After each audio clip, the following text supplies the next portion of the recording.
Hey, what's up everybody, and welcome back to the channel. And today, I thought it was a good time to go ahead and take a look at some of the best single-player, story-rich experiences that you can play right now on the PlayStation 5. This really, in my opinion, is what makes PlayStation so great. It's what PlayStation does best, and I think most of us kind of agree with that. They're in their true element when they craft these imaginative worlds with engaging stories, and really they've helped create some of the most memorable characters to ever exist, just period. I mean, when you look at things, PlayStation is debatably the best at making these specific type of games, and that's exactly why this is such a packed list of 20 different games. This does include both third-party as well as their stellar first-party lineup, but one thing to just kind of note here is that all the games on this list are native PlayStation 5 games. That's right, I didn't include backwards compatible games, but rather they are all native experiences, whether that be upgraded or completely built from the ground up with the PlayStation 5 in mind. With that said though, I mean, yeah, let's just go ahead and jump right into the good stuff and get right into it. So to start off this list, I have Hades, which might surprise some people out there. You don't typically think of roguelikes when talking about good stories, but Hades has a very rich story with some amazingly written characters that always has you coming back for more. Essentially, you play as Zagreus, the son of Hades, and he set out to escape the underworld and his father's rule. In order to do that, though, Zagreus will go room to room and fight off the many enemies in his way. But if you die, you'll then have to start back at the beginning. This, however, is where Hades really truly becomes a masterpiece, because not only does it have incredibly addictive combat with layers upon layers of strategy, but when you die, it almost feels as if you're rewarded because the story itself is just so interesting. The characters in the universe, they're so captivating. So when you die, you get to explore its universe just a little bit more by talking to the various characters, and then your relationship with them will progress with each failed attempt. So really, from a gameplay standpoint and when it comes to story, Hades is just a true masterpiece. Now next up here I have Tales of Arise, which is a beautiful action RPG where you have to work with your team to pull off all these smartly timed combos, and it's just a ton of fun to play. But that's in addition to its well-told story. It does have this really interesting story about a slave that feels no pain, and then he meets up with this more privileged person in the world, but she can't touch people because her touch causes pain. It's this contrast between the two, though, that makes for this really interesting dynamic, both in how they play together, but also in their polar opposite views of the world. And it only gets more engaging as other characters join your party throughout its enticing campaign. And here I have Life is Strange True Colors, which, similar to other entries in the series, it once again combines supernatural abilities with a down-to-earth story and a compelling mystery. This is an adventure dialogue-heavy game where you have an impact on the story by making decisions in a dialogue tree. In True Colors, though, you play as Alex Chen, who's moved to a small town and quickly finds herself trying to uncover the mysterious happenings of a tragedy. Now, I'm not going to go into the specifics here, but the thing about Alex Chen is that she does have psychic empathy powers that allows her to read and manipulate emotions, and that plays a major role as you talk with the various characters throughout the town. If you're strictly looking for an engaging story, though, look no further than Life is Strange True Colors. And next up here I have Spider-Man Miles Morales, the follow-up to Spider-Man 2018.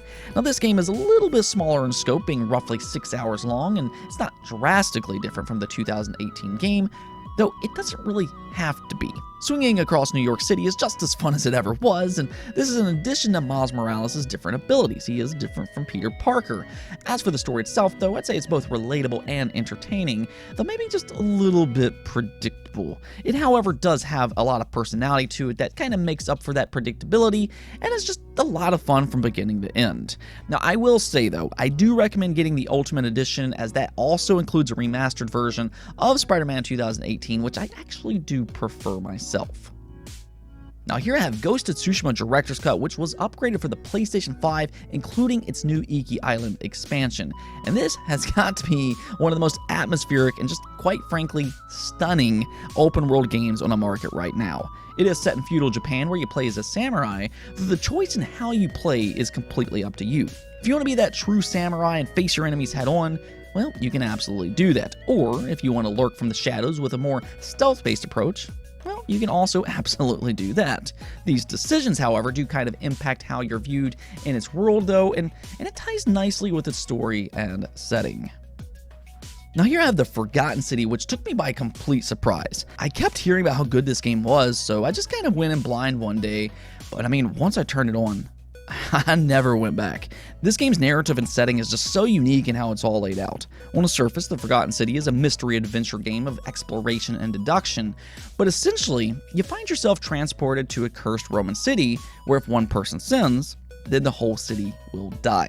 You, though, for some reason, are stuck in a time loop which allows you to uncover the mystery and why the city is cursed, and then you have to find a way to save the few civilians that are left. It's a really interesting premise. It might not necessarily be an action-packed game per se, but it has a very unique and gripping narrative. When it was first announced that Eidos Montreal, the studio behind the popular Deus Ex series, was working on Guardians of the Galaxy, it sounded like an interesting combo on paper. You have this highly talented studio working on a popular Marvel-based IP, and well, it did actually end up winning the Game Awards Best Narrative in 2021. Now, I think that alone already kind of speaks to the quality that we're talking about here. It's a great single-player experience with fleshed-out characters. It can be humorous, it can also be surprisingly emotional at times, and it also, most importantly, it's quite simply just a fun game. It is linear in structure, but its level design is also top-notch with some really creative environments. What I will kind of say about this game, though, is whether you like this IP or not, it's simply just a good game, so give this game a try even if you've never really gotten into the Guardians of the Galaxy franchise. Now, Ratchet & Clank has always been this insanely fun series, and Rift Apart, without a doubt, of course, continues on with that trend. I mean, Ratchet & Clank Rift Apart combines its action platforming with over-the-top creative weapons, it's got this stunning Pixar-like visuals, and once again has strong, entertaining characters with a lot of personality. That there, though, is what really impressed me about this game, however. I mean, if you're expecting a fun experience, of course, you're going to get that with Rift Apart. But I also feel like it takes a step forward in really putting together a strong narrative with the addition of its new characters. They fit into the universe just perfectly while also adding a little bit more depth to it. Plus, I mean, I have to mention its impressive new Rift mechanics that has you zipping across the universe in the blink of an eye with essentially no load times thanks to the PlayStation 5's new NVMe solid-state drive. Now here I have another game that's been upgraded for the PlayStation 5, being Death Stranding Director's Cut, which includes plenty of new content, some new story, upgraded performance, and several quality of life improvements. Now I will say that this is one of those you either love it or hate it type of games. You do essentially play as a delivery person in an extremely hostile environment, and it can be described as a bit of a walking simulator. But at the same time, it can also be a surreal experience that fully absorbs you into its sci-fi, post-apocalyptic world. The setting itself and some of the things that you do within its world is very creative and immersive, and when you go out on a long journey and navigate its treacherous landscape, there is a sense of satisfaction when you reach your goal. It's kind of hard to explain, and I do understand that it's not necessarily for everybody, but I think it's definitely worth a try, especially with Hideo Kojima's cinematic flair. I mean, if anything, there's no other game that's quite like Death Stranding. Now, one of the more innovative games on this list is none other than Deathloop. This is a creative first-person shooter where you play as an assassin stuck in a death loop, and in order to break the loop, you'll need to assassinate 8 different targets in quick succession. But if you fail, the loop then resets. That's really where the fun begins, though, as it gives you, the player, the creative freedom to discover the best method and really the best route to take, and because of its brilliant level design, it's really just a pure joy to play. It also has an entertaining story with some excellent voice acting. I mean, from the very moment that you wake up in a state of confusion, there's this mystery of why are you here and why am I dying and coming back to life? There's also this crazy person that's trying to kill me, so I mean, there's a lot of questions that's involved here. It just seems like everybody else knows what's going on, except for you, and it immediately pushes you forward to uncover the quote-unquote death loop. And here I have Persona 5 Royal, which is easily, and I mean easily, one of the very best turn-based JRPGs to ever exist. Seriously, if you like this genre, just go ahead and go play this game right now. It is that good. But the way this game works is that you play as your everyday student that was wrongfully shipped off to a new school as a delinquent for intervening with a crime. This is where it becomes more or less a social sim where you manage your time, bond with different characters, and form relationships. But then there's this parallel world where you dive into morally disturbed minds and steal their hearts. A change of heart, if you will. In this world, though, it becomes more of this dungeon-crawling RPG. This is where you fight and collect demons and uncover the mysterious happenings that intersects with the human world. It does cover some serious subjects, there's some nice twists along the way, and thanks to the bonds that you form with its wide cast of characters, It really makes for an unforgettable story. I will say, though, that this game does require quite a time investment, and it will take you more than 100 hours to complete, so just kind of keep that in mind. As long as you understand that, though, Persona 5 Royal is well worth it. There's very few studios out there that are as good at making story-driven experiences as Remedy Entertainment. They've made some amazing single-player games throughout the years, including Alan Wake, they've made Quantum Break, but arguably their best game yet is Control Ultimate Edition. This is a very creative game in terms of its setting and gameplay. It's set in a building that quite literally shifts and morphs around you, making for some absolutely amazing set pieces, and really some of the most memorable in gaming for that matter, and that also fits in perfectly with its gameplay. It is this 3D Metroidvania-like game where the protagonist has these superhuman-like abilities, and as she unlocks new abilities and upgrades her weapon, she can progress through its building even further. In terms of design, its gameplay, and with its story, Control Ultimate Edition is top of its class. Resident Evil is one of those franchises that kind of defies its genre. Now, what I mean by that is that it appeals to people beyond your typical horror fan. Yes, it can be spooky and everything, but it also has this really enticing story, it's got memorable characters and villains, and it also has strong gameplay that keeps you on the edge of your seat. Well, Resident Evil Village Gold does all of that and much more. In Resident Evil Village, you play as Ethan Winters searching for his missing daughter, and in order to do so, you'll find yourself fighting off the likes of werewolves, vampires, among several other terrifying creatures to do so. Yeah, I have to hand it to Ethan Winters. He deals with a lot in this game, and he handles it well. For those that played it might understand what I'm talking about there, but it does mix in a good amount of horror alongside its action style of gameplay, giving you kind of the best of both worlds. But thanks to its smart level design and the way the world interconnects, it's a slow terror that builds up as you explore each new locale.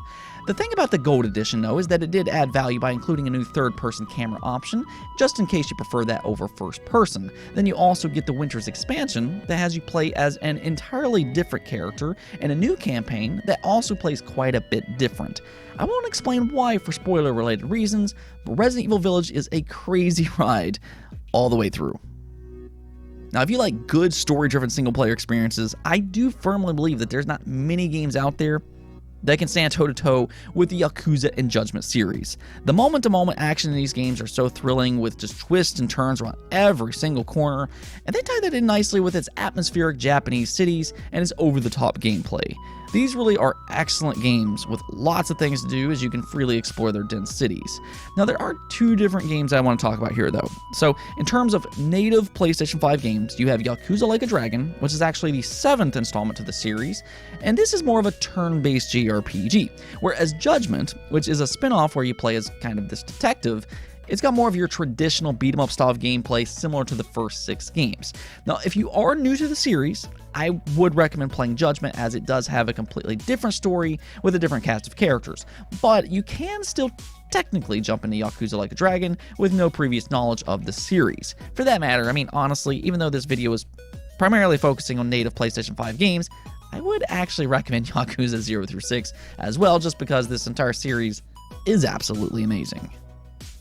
Now, one thing that we've seen a lot of in recent years are remakes, and one of the greatest single-player experiences ever made, hands down, has now been remade for the PlayStation 5, being The Last of Us Part 1. Now, yes, there is that question on whether or not this game actually needed a remake, and okay, that's a fair question and all, but I will say this much. The Last of Us Part 1 really just made a masterpiece even better than what it already was.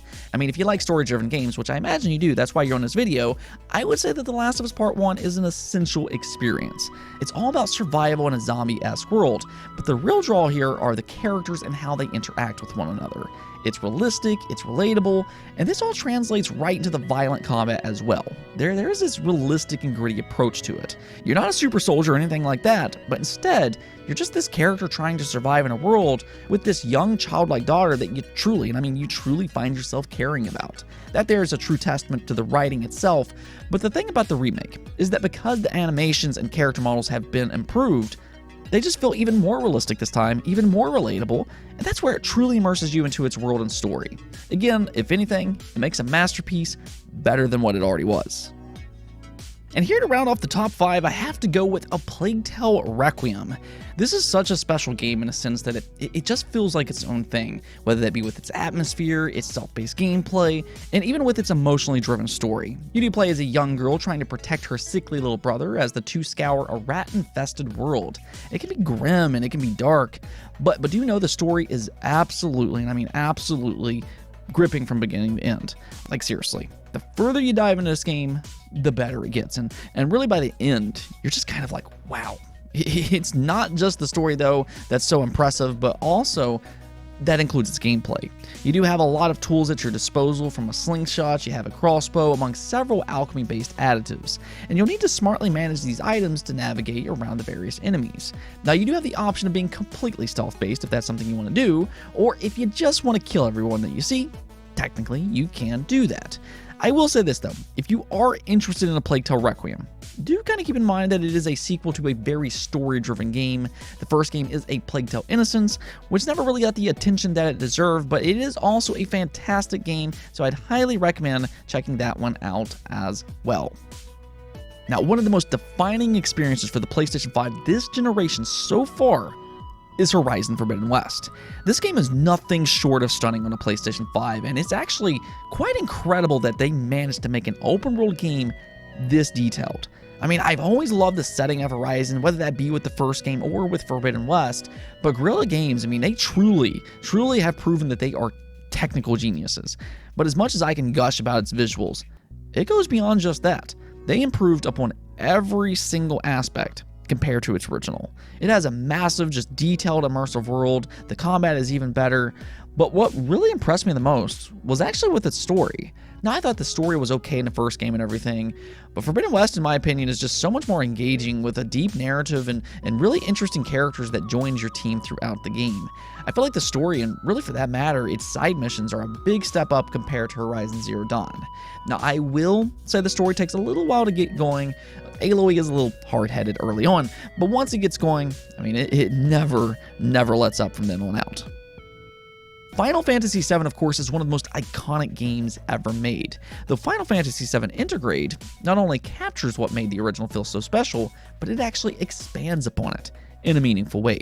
They took one of the most beloved stories ever made, some of the most beloved characters ever made, and they truly brought them to life by telling more of their story in the remake. And let me tell you, the cast in Final Fantasy VII Intergrade are easily among my favorites in any game ever.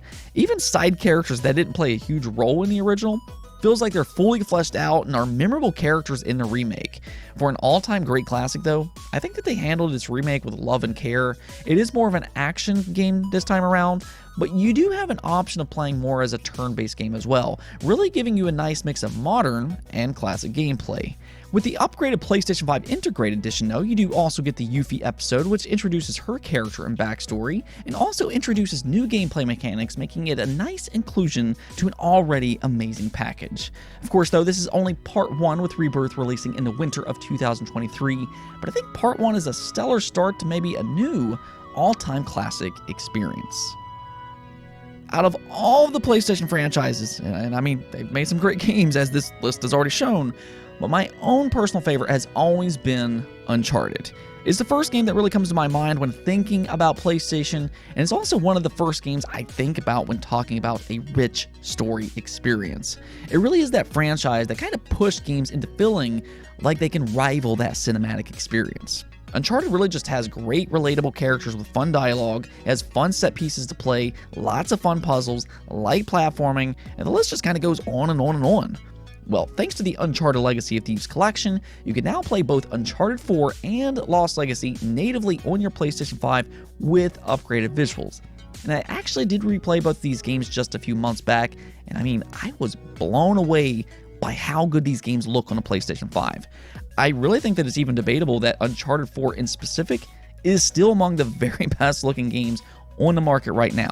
It is actually incredible with what Naughty Dog pulled off with this game, and that ties in beautifully with one of the best story games ever made, and really just how fun it is. What I'll kind of say here though, is that even if you've already played Uncharted 4, maybe go back and replay it on a PlayStation 5 because it really can just blow your mind all over again. And here at the number 1 spot, I have the brilliant follow-up to one of the most perfect single-player games that I've ever played, God of War Ragnarok. Dad of War is back with his son Atreus, or boy, depending on how you remember him, but this time the story and gameplay is much expanded. The world is bigger, and with more characters entering the fold, it just feels more alive. There's also a real connection between the characters that makes it feel authentic. The relationship between Kratos and Atreus specifically feels genuine and touching for that matter. Of course, though, much like other games, characters will talk as they kind of make the journey together, but in Ragnarok, they're also not afraid to slow the game down to talk with one another. And I felt that it made the story even more relatable, and that shows with Kratos' actions. He does show a completely new side of himself in this game that makes him feel even more relatable. It's much more heartfelt, and I think that that's an amazing feat, considering he's the God of War and we kind of know what he's done in the past. Outside of the story, though, God of War once again excels with its hack and slash gameplay and remains one of the best in this specific genre. It almost feels like you're fighting in some type of rhythm. You have different weapons, you have companion abilities, and as you learn new combos and abilities, putting it all together is just so satisfying, especially on harder difficulties where you're really gonna need to master your combos. Now, as I said before, I've always viewed God of War 2018 as one of the most perfect single-player experiences. Well, Ragnarok continues that perfect single-player experience and makes it even better with some new additions. Like, seriously, if you have a PlayStation 5, I'd say God of War Ragnarok is a must-own essential game. Anyways, though, that's it for this list, but hopefully you found something worth playing yourself. However, if I did miss one of your favorite games that you think deserves to be on this list, do let me know in the comments below. That way, as always, we can all discover it together. Anyways, that's it for this episode, but if you liked the video, don't forget to hit the bell notification and subscribe button for more content just like this. Also, if you'd like to support the channel through Patreon, thank you for making this content possible. Peace out.